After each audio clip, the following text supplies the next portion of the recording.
তেলটা ছেড়ে দাও, গরম হয়ে গেছে। তা কি করে জানবো? সেই ছেড়েছে। আমি বলছি কি বলছি, আমি তো মেয়েকে পড়াচ্ছিলাম, আমি মোবাইল দেখারই সুযোগ পাইনি, এখন দেখলাম বলে তাই বলতে পারলাম।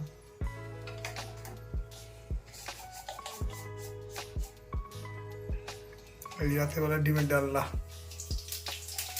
এই তুমি ব্লক করো, আমি সারাদিন করিনি। আমি এটা তুমি একটুখানি ইয়েতে নিয়ে নাও, শর্টে নিয়ে নাও, আমি সারাদিন ব্লক করিনি। এখান থেকে হয়ে যাবে। ওকে ওকে ওকে ওকে ওকে, দাঁড়াও আমি ফোন করছি পরে। এখান থেকে হয়ে যাবে। আজ আমি এখন থেকে আমার ব্লগটা শুরু করছি, কারণ হচ্ছে এখন রাত্রি 9:30 বাজে। কারণ হচ্ছে আজকে সারাদিন আমি খুব ব্যস্ত ছিলাম, যেহেতু কালকে মেয়ের জন্মদিন গেছে। এবার গোছানো সমস্ত ব্যাপার ছিল। তারপরে কালকে মেয়েটাকে নিয়ে বসা হয়নি, আজকে একটু বসেছিলাম, সব কারণে চারিদিক থেকে আমি ভীষণ ব্যস্ত ছিলাম। তা ঠিক আছে, কোনো ব্যাপার না, রাত্রির থেকেই ব্লগটা শুরু করি। এখন একটু ডিমের রান্না করবো, সকালে রান্না করেছিলাম মোটামুটি সব কমপ্লিট। হালকা পাতলা করছিলাম তো, বেশি কিছু যেভাবে করিনি। তাই জন্য ভাবছি এখন একটু ভাত আছে, ডিমের ডালনাটা করে নিলে ভাতটা খাওয়া হয়ে যাবে। তাই জন্য দাদা আবার ফোন করে বললো একটু ডিমের ডালনা বসাও, তাই জন্য আবার ডিমের ডালনাটা করে নিচ্ছি। সঙ্গে থাকুন, দেখতে থাকুন আমি কি করি। আজকে অনেকটা বেলাই হয়ে গেল, কিছু করার নেই। আর কিরকম দেখেছেন তো, হট করে কিরকম গরম পড়ে গেছে। হট করে কিরকম গরম পড়ে গেছে। এই ওয়েদারটা আমার খুব প্রিয়, ফাল্গুন মাসের ওয়েদার, হালকা ঠান্ডা হালকা শীত, কাজ করেও খুব মজা। আমি শীতকালেও কাজ করে খুব মজা পাই, কিন্তু আমি গরমকালে কাজ করে একদম মজা পাই না। আমার গরমকালে কাজই করতে ইচ্ছে হয় না। যেটা সবাই মোটামুটি বাড়িতে করতে পারে, এটা নিয়ে কোনো অসুবিধা নেই। সবাই মানে একটা বাচ্চা মেয়ে প্লাস 10-এ পড়ে যারা, তারাও হট করে বলে ডিমের ডালনাটা করে রাখতে পারবে। যাই হোক, সেটা কথা না। যে যার মতন করে, আমি আমার মতন করে করি। প্রথমে তারপর ওই তেলটা দিয়ে দিয়েছিলাম, তেলটা গরম হওয়ার পরে আলু আর ডিমটা ভেজে নিয়েছি, তুলে রেখেছি, আলুটা ভেজে নিচ্ছি। তারপরে মশলাগুলো দিয়ে কষিয়ে নিয়ে, রাত্রিবেলা তো এত বেশি কিছু ভেজাল কিছু করবো না, হালকা পাতলা করে দিয়ে নামিয়ে দেবো।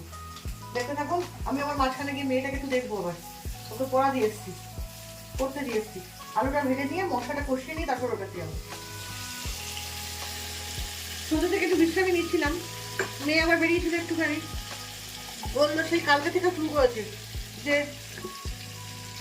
বোনের জন্য, কাল বোনের জন্মদিন ছিল তো, বোনের জন্য। বোন মানে কি বলুন তো, তুই কি মা কিছু কিনে দিই, মা কিছু কিনে দিই, মা কিছু কিনে দিই। যাও, কালকে আর সময় পাইনি। তারপরে সোমবারও ছিল, সোমবার আমাদের এখানে পুরো বন্ধ থাকে, কিছু পাবেও না।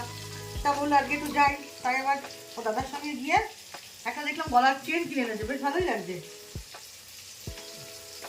দেখাবো, ওটাও আপনাদের দেখাবো। নুনটা ফুরিয়ে গেল, আবার নুনটা ঢেলে নিই। কি বলুন, এত বড় পাত্রে নুন রাখলে, এইটাও পাত্রটাও নোংরা হয়। ওটা ছোট জিনিস, ছোটোর মধ্যে রাখলে হয় কি যে এটা চট করে খালি হলো, সঙ্গে সঙ্গে হাতের সামনে থাকে তো মেজে দেওয়া যায়, পরিষ্কারও থাকে জিনিসগুলো। কত রকম কিছু কাজ করে সংসার চালাতে হয়। যখন যেটা একবারে নিয়ে বসি না আমি, যখনই যেটা ফুরাই তখনই সেটা মেজে ঘুরে পরিষ্কার করে নিই। হলে হবে কি, তারপরে তো আবার কিছুক্ষণ পর কালি হয়ে যায়। যাই হোক, এবার মশলাটা ঢেলে দিই। মশলাটা করে রেখেছি এখানে, চামচটা আবার কোথায় রাখলাম, সেগুলো ফ্রিজে ঢুকিয়ে দিয়ে এবার ওগুলোর কাজ কমপ্লিট। কালকে আমার রসুন একটু বাটতে হবে, রসুন নেই, রসুনটা রেখে গেছে। আদাটাও বাটতে হবে, আদাটাও নেই। তারপরে দুধের গরমে বসিয়ে দিয়ে আসি একবার, তাহলে ও খেতে দিয়ে আসতে পারবে। পরে যাবো, পরে যাবো, যাবো যখন ওই নামাতে তখন নিয়ে যাবো। বেশিক্ষণ সময় লাগবে না। আমি এখানে সুন্দর করে গুছিয়ে নিয়েছি। দুদিন বাবা মার মৃত্যুবার্ষিকী ছিল বলে ওই বাবা মার ছবি দুটো এখানে রেখেছিলাম, এগুলোকে সরিয়ে দিয়েছিলাম এখান থেকে। আবার এখানটা সুন্দর করে গুছিয়ে নিয়েছি। ঠিক আছে, যাই তাহলে আমি ওটা পরে আসছি। ও ওটা দেখুন, আমার মেয়ে এনেছে, বললাম ছোট মেয়ের জন্য আমার, দেখতে পাচ্ছেন? গোল করে দেখো, গোল করে দেখো। মোটা চেন, ও তো মোটা হাতি, ও ভালোই বানাবে।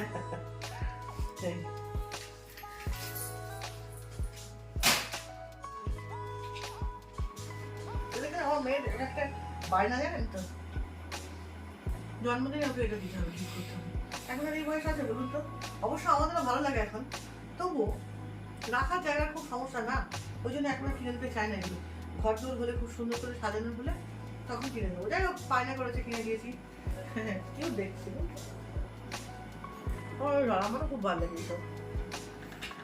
যাই হোক বিছাপত্র সব অগোছালো, আর এখন রাত্রি হয়ে গেছে, এবার শুয়েই পড়বো খেয়ে দে। ওই জন্য আর গোছালাম না, মোটামুটি গোছানোই আছে, এমন কিছু অগোছালো নেই। যেহেতু মেয়ে পড়ছিল বলে বইপত্রগুলো এখানে আনছে, ও আসবে এসে সব সরিয়ে দেবে। সুইটিকে খেতে দিতে গেল।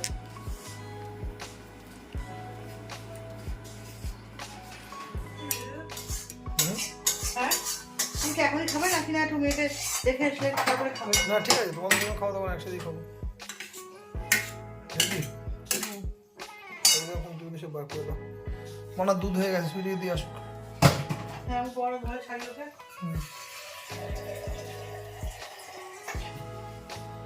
এটা ঠিক করে রাখি, না হলে কাল সকালে অসুবিধা হবে। জল দিয়ে না রাখলে।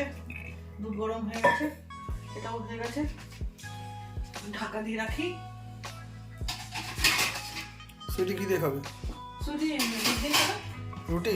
হ্যাঁ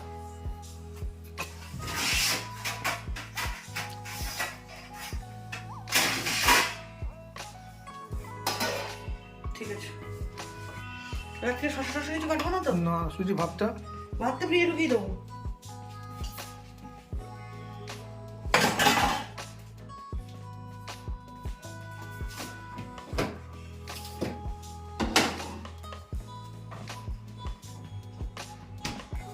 কমপ্লিট আমার কাজ।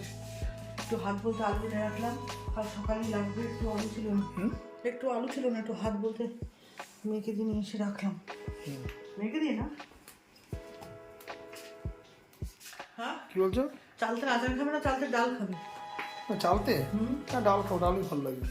এখন আচার ভালো লাগবে না, পাকা তো কালকে চাল দিয়ে ডাল করবো। এই সময়টা একটু হালকা ঠান্ডা গরমের ভাব তো ভালো লাগবে। ভালো লাগবে। মোটাগুলো ফাঁকা আছে, ভরে ফেলতে হবে। দেখে তো জল পাল্টিয়ে দিয়েছে, দেখে তো আমি ভরে দেবো ওখান করে। ঠিক আছে, তুমি একটু রেস্ট নাও, আমাকে কমপ্লিট করে নিয়ে তারপরে খেতে লাগছি। ঠিক আছে, 10-15 ডাকো কেন? ওকে, খাওয়া দাওয়া হয়ে গেল, এখন তুলছিস? নিচে গেছিলি? ছুটিতে খাইয়ে দিলি? খেতে তো ওর গিফট পেয়ে খুব খুশি তো? নাচানাচি শুরু করে দিয়েছে নতুন ওটা দেখে। গলা থেকে ওটা খুলে ওটা পড়েছি না, বুঝতে পেরেছে। সে পুরো ওখানে বারান্দা পুরো গোল গোল গোল গোল গোল গোল গোল গোল করে ঘুরছে। ও বোঝে, সবাই বোঝে। আরে আমি থালাই কিনছিলাম, কিন্তু তারপরে দেখলাম যে থালাটা তো পরিষ্কারই আছে, ফালতু কিনে লাভ নেই। একই রকম থালা কিনে লাভ নেই, আর হাড় ফাড় কিনে লাভ নেই, এখন চেপাতে পারবে না। তাহলে আমার একটা চেন কিনে আনি, আর বড় চেন কিনে তো লাভ নেই, ওকে তো বাধা হয় না। আর প্রথমে বলছিলাম যে এই গলার এখানে ছোট্ট মতো লেখা না ইয়েতে করা থাকে না, বোন, ওগুলো পাওয়া যায়, ওগুলো অনলাইন ছাড়া পাওয়া যায় না। অনলাইনে একটা অর্ডার দেবো। এনে করে দিবে না, তারপর খেয়ে নিস। জানিয়ে খাবি, ভাত আছে। আজকের ভিডিওটা আমি এখানে শেষ করছি। কালকে আবার নতুন ভিডিও নিয়ে আমি আপনাদের সামনে হাজির হব। আজকে আসলে সকাল থেকে তো ভিডিও করা হয়নি, এবার রাত্রে যেটুকুনি করলাম সেইটুকুনি দিয়েই আজকে আপনাদের সামনে নিয়ে এলাম। একেবারে বাদ দিয়ে দেবো সেরকম তো হয় না, তাই ছোট হলে ছোটই হবে। কালকে আবার নতুন ভিডিও নিয়ে আমি তোমাদের সামনে হাজির হব। আজকে এই পর্যন্তই রাখলাম। গুড নাইট, শুভরাত্রি। যদি তোমরা সবাই তোমরা ভালো থেকো, সুস্থ থেকো। কালকে আবার নতুনভাবে নতুন রূপে তোমাদের সঙ্গে দেখা হবে।